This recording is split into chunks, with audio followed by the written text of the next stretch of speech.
வயசு பொண்ணெல்லாம் எங்கள் கூட தான் பத்து நிற்குது.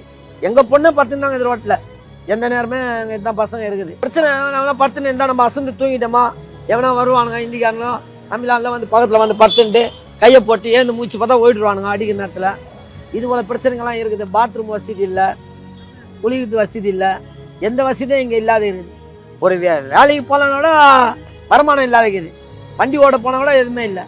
ஆட்டோ ஓட்டு போனால் இந்திக்காரன் வந்து நிற்கிறான். இவ்வளோ பிரச்சனைகள் இந்த தமிழ்நாட்டிலே இருக்குது. நாங்கள் தமிழ்நாட்டிலே பிறந்து வளர்ந்து இதே பிளாட்பாரத்தில் வளர்றோம். சென்னையில் வளர்ந்து எங்களுக்கு ஒரு இதுவே இல்லாத இருக்குது. அவன் வர அவனுக்கு எல்லாமே ஐடி கொடுக்குறாங்க, அதிகாரமே அவங்ககிட்டே இருக்குது. எங்களுக்கு இந்த தமிழ் ஒன்று போய் கேட்டால் ஒரு ஓட்டு ஐடி கேட்டால் உனக்கு என்ன இருக்குது, என்ன இந்த வச்சுக்கிற, அப்போ வடநாட்டிலேருந்து வரவனுக்கு அவனுக்கு என்ன ஆகுது, அப்போ நான் இருக்குது எல்லாமே அவனுக்கு என்ன ஆகுது. அங்கேருந்து வரவனுக்கு எங்களை ஒரு கேள்வி கேட்குறாங்க, அப்புறம் எங்களுக்கு என்ன இருக்குது அதிகாரம்.